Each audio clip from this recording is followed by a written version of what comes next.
अहम खबर आपको दें, खैबर पख्तूनख्वा को दरपेश माली मुश्किलात से मुतालिक माशी बहरान पर गौर के लिए काबीना का हंगामी इजलास आज तलब कर लिया गया। काबीना का इजलास तीन नुकाती एजेंडे पर मुश्तमिल है। इजलास की सदारत वज़ीर आला KP महमूद खान करेंगे। इसी बारे में मजीद जानेंगे। नवाब अली हमारे साथ मौजूद हैं। नवाब, बताइएगा क्या सूरत हाल है?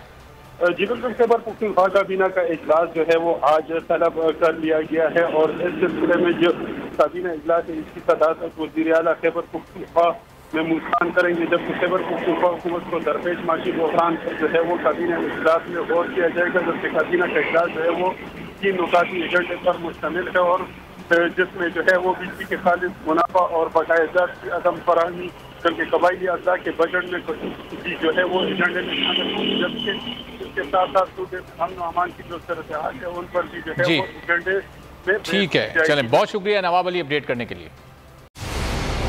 मंजिल, रास्ता, जज्बा, भयानक सच्चाई से हटाए पर्दे और तोड़ डाली झूठ की बेड़ियां। सलाखों से डरना कैसा जब चट्टानों ने पाला हो। इमरान खान बोल के साथ जुम्मे से इतवार रात 10 बजे सिर्फ बोल न्यूज पर। सबसे ज्यादा व्यूज, सबसे ज्यादा रील्स और सबसे ज्यादा रेटिंग के साथ बोल अब भी नंबर 1 पोजीशन पर बरकरार। अगर आपको ये वीडियो पसंद आई है तो लाइक पर क्लिक करें, सब्सक्राइब करें और बेल दबाएं ताकि कोई खबर रह न जाए।